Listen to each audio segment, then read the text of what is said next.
Magandang hapon sa inyong lahat. Welcome po sa News Up to Date. Ang topic po natin ngayong hapon na ito ay tungkol po sa Kantar Group o Kantar PH. Dahil sila po ngayon ay mag-e-exit scam na. Ibig sabihin patakbo na po ang Kantar Group impersonation scam. Mga kababayan, tayo po ay nagsabi na yan po ay patakbo na.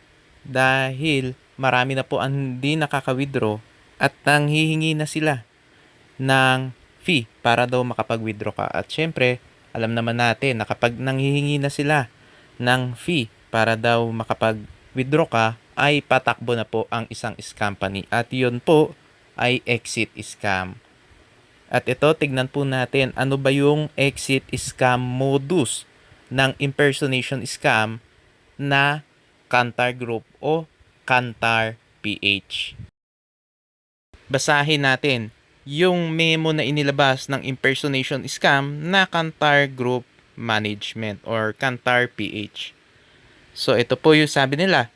Dahil daw sa mga requirements na hinihingi ng Philippine government sa mga foreign companies na nag-ooperate daw sa Pilipinas na kailangan daw i-review yung financial and employee data at dahil daw sila ay isang malaki at responsableng kumpanya ay kailangan daw nila munang mag-spot check in order to cooperate daw with the Philippine government and ensure the accuracy of the data review.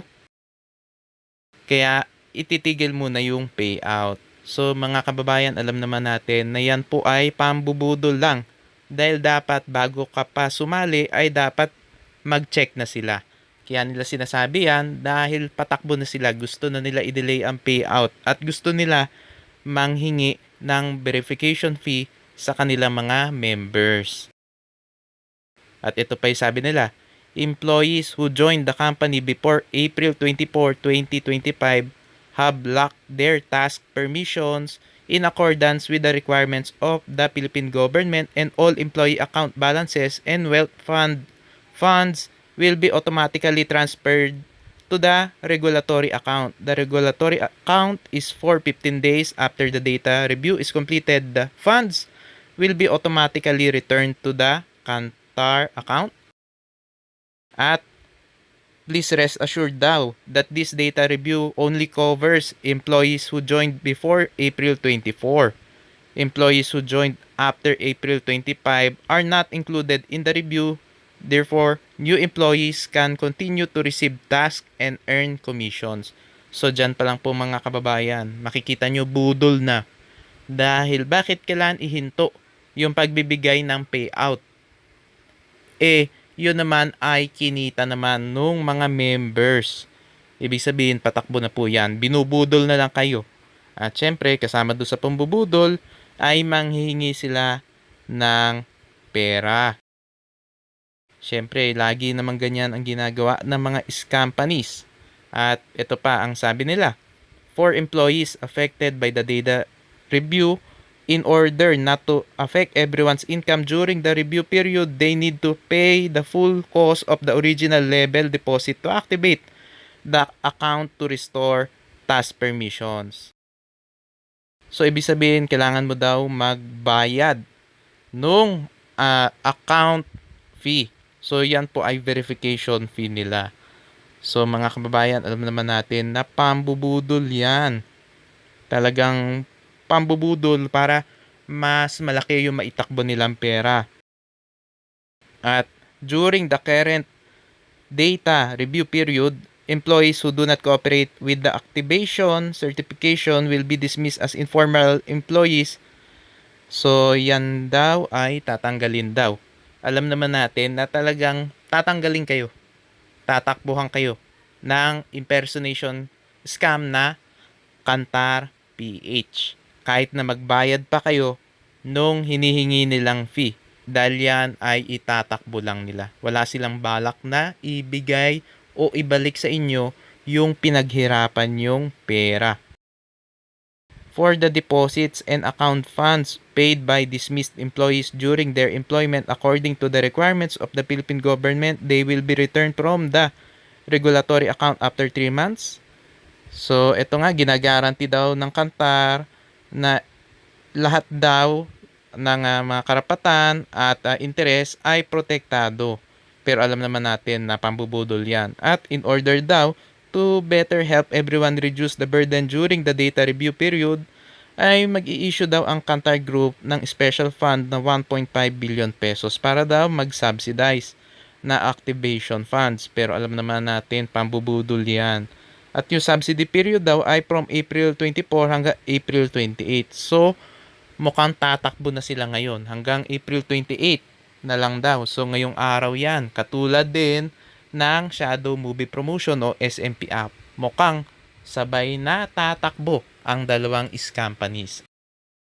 Alam naman natin na basta nag-exit scam na, talagang patakbo na po yan. Wala na po kayo aasahan na payout kahit na magbayad pa kayo o mag-recharge pa kayo. Kaya wag kayo magbabayad at wag po kayo magre-recharge dahil binubudol lang po kayo ng mga companies na yan. Mapapansin naman ninyo na talagang budol dahil bakit hindi nila maipakita kung sino yung presidente nila.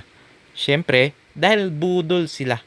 At ang plano nila ay lokohin kayo at itakbo yung pinaghirapan yung pera. At syempre, gusto nila na madagdagan yung maitatakbo nilang pera. Kaya meron silang exit scam na kunwari verification fee daw. Dahil daw kailangan daw i-verify. Dahil nga daw gusto daw nila mag-comply sa gobyerno. Pero sa totoo, yon ay kasinungalingan lang ng mga companies. Dahil ang gusto lang nila ay makuha yung pinaghirapan yung pera at madagdagan yung maitatakbo nilang pera. Mga kababayan, kumpirmado po natin na isa pong impersonation scam at investment scam ang Kantar Group o Kantar PH. Wag na po kayo sasali dyan at wag na po kayo magre-recharge. Dahil meron po mga kababayan natin ang nabubudol dahil nanghihinayang doon sa payout nila kaya magre-recharge pa. Ang hindi nila alam, kahit na mag-recharge pa sila, ay hindi na ibabalik yung pera sa kanila dahil ang plano talaga ng mga companies kaya kayo pinagre-recharge para mas malaki pa ang maitakbo nilang pera. Lagi pong ganyan ang mga exit scam. Sasabihin nila na kailangan daw mag-recharge para daw ibalik yung pera. Pero kapag nag-recharge ka naman, ay hindi pa rin naman nila ibabalik yung pera ninyo. Kaya wag na po kayo magre-recharge. At mga kababayan, napakahirap po talaga na mabawi ang pera dyan sa mga companies dahil ang tanging paraan para mabawi ninyo yung pera ninyo sa mga companies na yan ay dapat po mag-file kayo ng kaso. Kaya mga kababayan, ang pinakamagandang gawin ninyo ay wag na po kayo sumali sa mga companies. Dahil maaari sa umpisa, panamahin kayo niyan, bigyan kayo ng payout para magdagdag pa kayo ng pay-in. Pero sigurado po, sa huli, tatakbuhan pa rin po kayo niyan katulad ng iba pa mga companies katulad ngayon ng Kantar PH o ng Kantar Group at katulad din ng Shadow Movie Promotion o SMP app na sila ngayon ay nasa exit scam na at siguradong tatakbo na po. At mga kababayan, kung gusto po ninyo sumali sa kahit na anong investment, dapat po mag-imbestiga kayo. Dapat po i-check nyo po yung mga legalities. Dapat kompleto sila sa legalities at syempre dapat meron po sila secondary license na galing po sa Securities and Exchange Commission. At pwede nyo pong i-check ang website ng SEC para makita ninyo kung meron bang secondary license yung sasalihan ninyo. Siyempre po, pwede nyo rin pong i-check ito pong YouTube channel natin, ito pong News Up to Date para makakuha po kayo ng mga updates kung ano ba yung mga companies na mga nagkalat ngayon. Dahil ang dami pong mga companies na nagkalat ngayon at pwede nyo rin pong i-check ang YouTube channel ni Shem ni Anyol dahil gumagawa din po siya ng mga reviews at mga warnings para po makaiwas kayo sa mga scams. Mga kababayan, maraming salamat po sa inyong patuloy na pagsuporta sa aking channel. God bless po.